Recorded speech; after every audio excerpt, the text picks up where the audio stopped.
pense que dans les Landes, il y a du talent. Donc si j'ai eu cette idée, c'est que je me suis dit que ça valait le coup de s'intéresser, d'aller creuser un petit peu tout ce qu'il pouvait y avoir ici. Et je me suis laissée surprendre moi-même.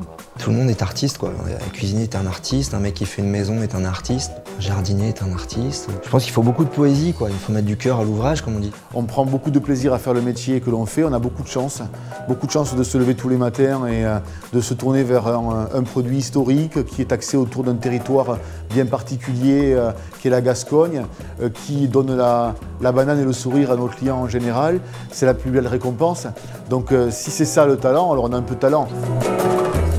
Notre métier, c'est d'abord entreprendre. Et ça a été mon premier moteur, moi, qui m'a fait m'intéresser à ce métier. Le fait d'aimer l'action, d'avoir le goût des challenges, de porter une aventure, d'aller au bout de ses idées, de prendre les risques pour soi. Si ça va, ben ça va, tu t'en réjouis. Si tu te plantes, c'est ta responsabilité. Mais voilà, mener son propre bateau avec ses propres idées. Dans mon travail, c'est beaucoup instinctif au départ. On a une idée, on ne sait pas pourquoi, mais on y croit. On se l'approprie et puis voilà, de cette idée, on se projette ailleurs. C'est un jeu, toujours. Moi, au début, je n'étais pas un entrepreneur, j'étais un technicien. J'ai appris l'entrepreneuriat grâce aux produits, en fait, puisque c'est assez facile quand on fait un produit comme ça, d'en parler, d'aller le vendre, dans la mesure où on le vit, dans la mesure où on a un petit peu ça en soi. Quand on peut se passionner pour ce qu'on fait et pour son travail, je pense que c'est génial. Donc je dirais que le trait avec les artistes, ça va être de la passion. Je vais plus facilement chercher des choses qui me passionnent. Aujourd'hui, ce que je fais me passionne. Ce qu'on fait avec ma famille, ça me passionne.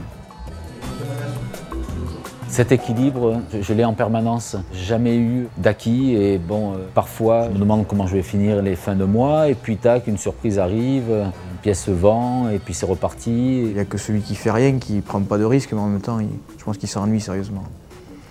Donc il faut aller de l'avant et on se joue jamais la vie.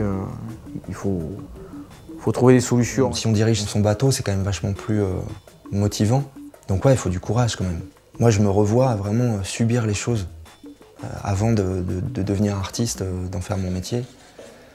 Rien que d'y penser, c'est un cauchemar, quoi. Je suis quand même assez content d'avoir pris certaines décisions, de m'être écouté et d'avoir eu une certaine forme de courage. L'audace est fondamentale dans le métier d'entrepreneur. Même si, encore une fois, chaque fois qu'on prend un risque, on va toujours chercher à minimiser le risque, d'autant plus aujourd'hui. Mais une entreprise qui n'avance pas, une entreprise qui n'est pas audacieuse, à moyen terme, peut se mettre en danger. Le chef d'entreprise, c'est un peu le chef d'orchestre. En fait, on a une partition à jouer tous ensemble. C'est toute la difficulté. C'est toute la difficulté et on apprend tous les jours pour arriver à jouer à l'unisson. Alors il y a des couacs. Il y a des couacs, ça c'est sûr. Quand il y en a beaucoup, c'est un peu lourd. Quand il n'y en a pas beaucoup, c'est très très plaisant, quoi, quand on joue bien. Le problème, c'est qu'on ne fait pas beaucoup de répétitions, quoi. On est tous les jours en concert, quoi. Et puis c'est tous les jours en recommencement, quoi. Donc c'est une école de la vie aussi, je pense. Le rôle de l'entreprise, il est majeur sur un territoire pour diverses raisons. Une raison d'économie, puisque c'est l'entreprise qui va être d'un côté employeur, mais qui d'un autre côté va fournir aussi des matières premières ou des prestations X ou Y pour pouvoir faire vivre ce territoire-là. Je pense qu'elle a son mot à dire et elle doit participer à la dynamisation du territoire. Le rôle d'un artiste, c'est d'observer, de ressentir et de retranscrire. On fait là un acte citoyen. Il y a une espèce de mission d'aller apporter, dans un contexte où il n'y en a pas beaucoup, de la poésie, de la culture, de l'ouverture d'esprit, de la discussion, de l'échange. On essaie de véhiculer les valeurs simples d'échange et de partage. Donc même si ça paraît fou, absurde, bête, inapproprié, parce que c'est peut-être pas ce qui se fait le plus, mais voilà, dans chaque jeune, dans chaque personne, il y a des talents de quelque chose. Allez chercher ce que vous avez de plus personnel et c'est là que vous réussirez.